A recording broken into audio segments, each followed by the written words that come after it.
तर या आधीच्या व्हिडिओमध्ये आपण C++चे फीचर पाहिले होते, मॉडर्न C++चे. तर आता आपण ॲक्च्युअल कोड लिहायला सुरुवात करूया. तर इथे आता आपण एक पहिला प्रोग्राम लिहूया, firstproc.cpp. ठीक आहे. तर इथे आता कसं आहे की C++ जी लँग्वेज आहे ती सीचा एक सुपरसेट म्हणून सुरुवातीला बनवली गेली. आता CPP आणि सीमध्ये बऱ्यापैकी आपण म्हणतो जो फरक आहे तो जाणून येतो तिथे.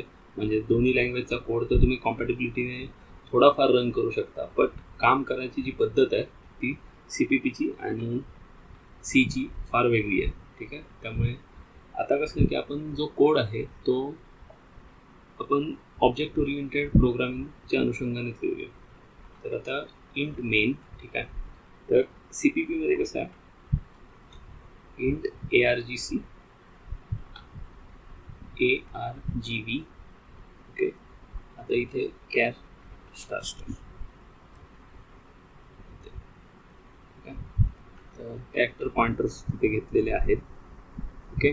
आणि इथे रिटर्न 0 हा एक बेसिक स्ट्रक्चर झाला CPPचा. तर आता इथे कसं आहे की फंक्शन्स जे आहेत तिथे त्याच्या आधी तुम्हाला कसं आहे की std हा नेम स्पेस लिहायला लागणार आहे इथे, किंवा दुसरी पद्धतही तुम्हाला दाखवतो. तर पहिला आधी हा एक प्रोग्राम आपण रन करू. ठीक आहे. तर आता रन करण्यासाठी कसं आहे की तुम्हाला GCC इन्स्टॉल पाहिजे, आणि रन करण्यासाठी आपण इथे लिहिणार आहोत G++ firstproc.cpp. ठीक आहे. तर आता रन होऊन तिथे एक a.out नावाची फाईल बनलेली आहे. तर त्याला आपण रन करू इथे. दिस इज अ टेस्ट. तर आता कसं आहे, जसं मी तुम्हाला म्हटलं की इथे मी Cout अगोदरचे आपण कुठेही तुम्ही वाचलेले प्रोग्राम्स असतील अगोदरच्या CPP व्हर्जन्समध्ये नेमस्पेसची जी होती ती कन्सेप्ट एक्झिस्ट नव्हती करत.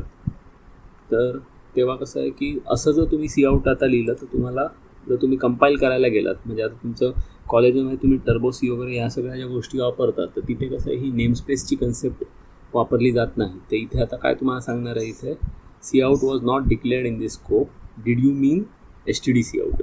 ठीक आहे. तर आता कसं मी इथे तुम्हाला आता तुमचे जुने प्रोग्राम्स पोर्ट करताना समजा थोडंफार कंटेंट कॉपी करायचं असेल, तर त्यामुळे तुम्हाला नेमस्पेस दरवेळी समजा इथे चेंज करणं थोडं डिफिकल्ट जात असेल किंवा कठीण जात असेल, तर तुम्ही इथे असं लिहू शकता, युझिंग नेमस्पेस std. ठीक आहे. तर असं लिहिलं तरी तुमचा इश्यू सॉल्व होतो. पण त्याच्यात कसं आहे की तुमचं नेमस्पेस जर ते तुम्ही घेताय तिथे, तर त्यामुळे कसं आहे की नेमस्पेस पोल्युशन एक इश्यू येतो तिथे. तो काय आहे ते आपण सध्याच्या घडीला बघायची गरज नाही आहे तिथे. ठीक आहे. तर लक्षात घ्या की ही बेस्ट प्रॅक्टिस आहे. म्हणजे जो आपला फंक्शन आहे किंवा जे आहे त्याच्या आधीच तुम्ही डायरेक्ट नेमस्पेसचं नाव लिहिणं ही बेस्ट प्रॅक्टिस आहे. एवढं लक्षात घ्या. ठीक आहे. तर आता कसं आहे, हे तुम्ही G++ने कंपाईल केलं. तर आता कसं आहे, आपली जी लँग्वेज आहे ती C++ ऑब्जेक्ट ओरिएंटेड आहे. पण आता जावासारखं हे ऑब्जेक्ट ओरिएंटेड वेमध्येच लिहिणं गरजेचं नाही आहे. तर तुम्ही इथे प्रोसिजरल वेमध्ये, जसं आता इथे मी लिहिलं आहे दिस इज अ टेस्ट, हे ते सगळ्या गोष्टी लिहिल्या आहेत, तर ते तसंही तुम्ही रन करू शकता. पण आता कसं आहे की आपण OOPचे फीचर्स जे आहेत तेही पुढे बघणार आहोत, आणि C++ बनवलेली OOPसाठी आहे. तर आपण OOP वेमध्येच सुरुवात करत आहोत. ठीक आहे.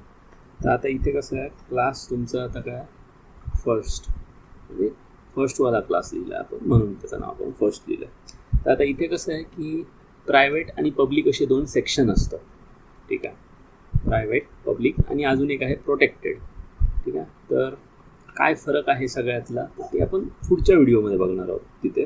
तर आता फक्त बेसिक मी तुम्हाला प्रायव्हेट आणि पब्लिकमधला फरक सांगतो. तर प्रायव्हेट मेंबर्स जे असतात ते आपण क्लासच्या आतमध्ये जे फंक्शन आहेत, म्हणजे हा क्लास आहे माझा इथे संपला. ठीक आहे. ह्या क्लासच्या आतमध्ये कसं आहे, दोन प्रकार असतात. एक आपले डेटा टाईप असतात इथे वरती डिफाईंड व्हेरिएबल्स ज्यांना आपण म्हणतो, तर ते असतात, आणि आपले फंक्शन्स असतात. आता इथे कसं आहे, वॉइड टेस्ट नावाचं एक फंक्शन लिहिला मी इथे. मग एक असतो त्याचा कन्स्ट्रक्टर. ठीक आहे. आता फर्स्ट त्याचा कन्स्ट्रक्टर आहे इथे. तर आता कन्स्ट्रक्टरला लक्षात घ्या की इथे कोणताही मी डेटा टाईप घेतलेला नाही आहे, किंवा रिटर्न टाईप इथे घेतलेला नाही आहे त्याला, म्हणजे पास म्हणजे रिटर्न टाईप नाही आहे त्याला. ठीक आहे. आणि तसंच आपल्याला एक टिल्ड देऊन डिस्ट्रक्टर आहे त्याचा. तर आता कन्स्ट्रक्टर आणि डिस्ट्रक्टर ही कन्सेप्ट काय, तर जेव्हा पण तुमचा क्लास इनिशियलाइज होतोय, आता क्लास इनिशियलाइज होतो म्हणजे काय, आता हा तुमचा क्लास आहे. तर आता इथे कसं आहे की फर्स्ट एफेक्ट्स असं जर तुम्ही लिहिताय, हां, तर आता फर्स्ट एफेक्ट्स तुम्ही इथे लिहिलं म्हणजे हा इथून तुमचा क्लास इनिशियलाइज झाला. आणि त्यानंतर तुमचा प्रोग्राम जेव्हा रिटर्न होईल, इथे पूर्ण एंड होईल त्याच्यात, तेव्हा तो प्रोग्रामचा स्कोप संपेल. म्हणजे हा जो ऑब्जेक्ट आहे त्याची आपल्या गरज राहणार नाही. मग त्यासाठी हे अलोकेट केलेली जी मेमरी आहे, म्हणजे आता हा जेव्हा क्लास आहे, आता हे फर्स्ट एफेक्ट्स जेव्हा मी लिहितो त्यासाठी आता एक मेमरी अलोकेट होणार आहे आपल्या ह्याच्यात रॅममध्ये. ठीक आहे, तर ती जी मेमरी आहे ती फ्री करावी लागते कालांतराने. तसं तुमच्या प्रोग्राममध्ये तुम्हाला कामाचे ऑब्जेक्ट्स नसतील तेव्हा तुम्ही ते फ्री करू शकता. मग आता इथे कसं डिस्ट्रक्टर जो आहे तो फ्री करताना बाकी तुम्हाला एक्सप्लिसिटली काय तुम्ही रिसोर्स काही घेतला असेल समजा इथे, तर तोही तुम्हाला फ्री करून मिळेल तुमचं. जसं तुमचं शेवटचं वाक्य इथे होईल त्या ह्याचं तुमचं जे एक्झिक्युशनचं, तिथे मग तुमचं कोड तुमचे रिसोर्सेस फ्री करेल. ठीक आहे, तर आता इथे कसं आहे की दोन प्रकारे आपण कोड लिहू शकतो. इथेच जर आपल्याला लिहायचा असेल कोड तर असा आपण लिहू शकतो इथे. आता इथे मी अजून एक HTDC आउट लिहितो. ठीक आहे,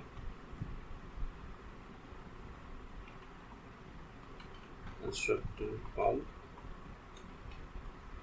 टू इनिशियलाइज द व्हेरिएबल्स असं म्हणू शकतो आपण. म्हणजे आता आपले बाकी काही व्हेरिएबल्स असतील तर ते इनिशियलाइज करण्यासाठी वगैरे आपण कन्स्ट्रक्टरचा वापर करतो.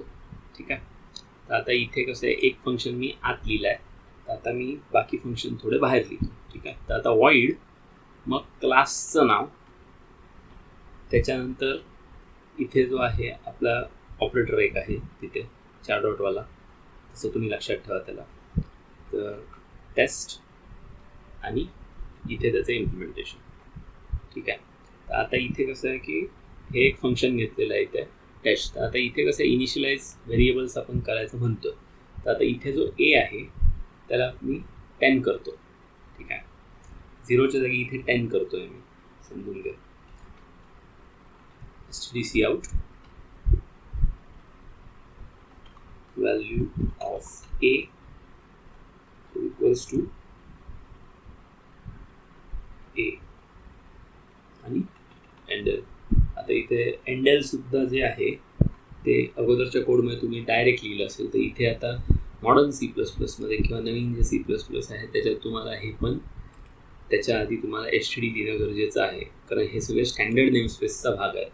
जसे जसे तुमच्या लायब्ररीज वाढत जातात तर खूप साऱ्या लायब्ररीच्या HTD नेमस्पेसमध्ये काम करतात. ठीक आहे, मग ते तुम्ही तशा ह्याने लक्षात घ्यायचं आहे. आता FX जे आहे त्याचा आता इथे एक हे कॉल करूया, टेस्टला कॉल करूया. हे झालं. आता ह्याचा डिस्ट्रक्टर जो आहे तो आपण इथे डिफाईन करून घेऊया. डिस्ट्रक्टर वगैरे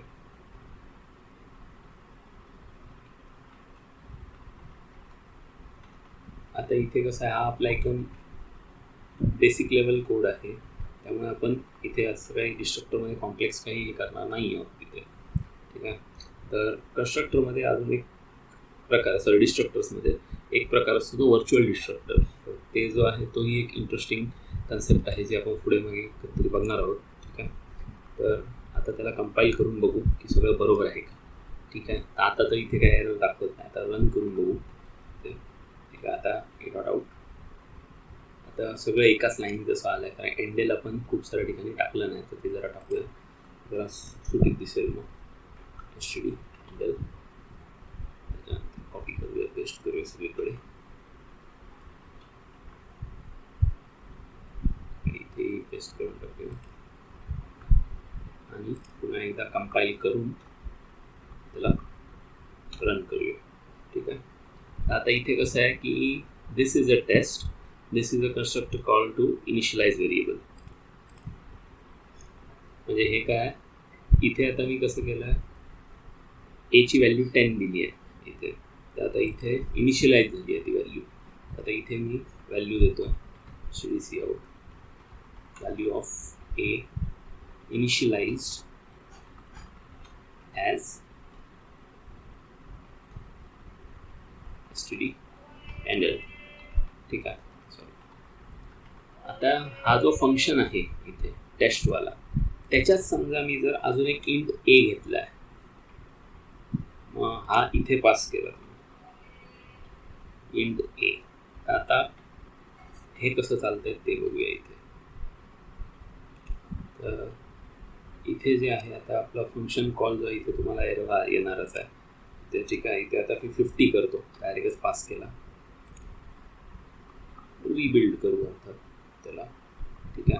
तर ए डॉट आउट, ठीक आहे, इनिशियलाइज ॲट 10 आणि नंतर व्हॅल्यू झाली आहे 50.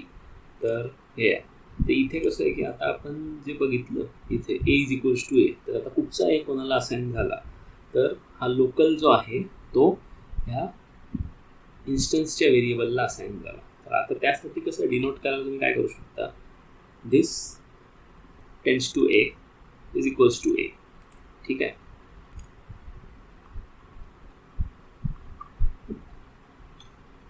आउटपुट सेम दिसणार आहे तिथे. तर हे फक्त काय की तुम्हाला ॲम्बिग्विटी, म्हणजे आपण जे म्हणतो की कुठचा एक कोणाला असाइन झालं ते जर कन्फ्युजन टाळायचं असेल तिथे, तर त्यासाठी वापरलेलं आहे. इथे दिसची तशी डायरेक्ट त्याला काही गरज नाही आहे. जरा स्वतःहून कळतं आहे की कुठचा आपला इन्स्टन्स व्हेरिएबल आहे, कुठचा नाही आहे ते. ठीक आहे. तर हे झालं. आता समजा मी ह्या प्रोग्राममध्ये ठरवतो की मला डायरेक्ट एची व्हॅल्यू मॉडिफाय करायची आहे. मी असं समजा लिहायला गेलो fx.a इज इक्वल्स टू 100. ठीक आहे. तर इथे ते एरर दाखवत होतं, पण आता कंपाईलही करून बघूया. ठीक आहे. तो काय दाखवतो आहे, a is a private with in this context. ठीक आहे. म्हणजे ते काय, जसं मी आधी म्हटलेलं सुरू करताना की प्रायव्हेट जे असतं ते फक्त त्या क्लासच्या आतले जे वस्तू आहेत, जे फंक्शन्स आहेत, त्यांना ॲक्सेस करता येतं.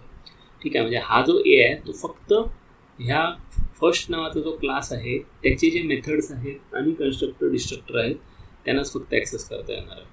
तर त्यासाठी कसं आहे, आता तुम्हाला जर आता एक व्हेरिएबल असा हवा आहे जो बाहेरूनही तुम्हाला डायरेक्ट डॉट देऊन मॉडिफाय करता आला पाहिजे, असा जर व्हेरिएबल आपल्याला हवा असेल तर ते आपण इथे डिक्लेअर करायला लागेल पब्लिकमध्ये. इंट एक्स आहे तो समजा. तर इथे एक फंक्शन लिहूया प्रिंट एक्स. ठीक आहे.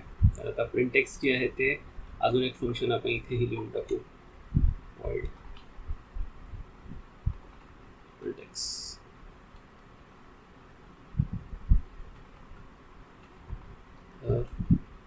सी आउटमध्ये व्हॅल्यू ऑफ एक्स,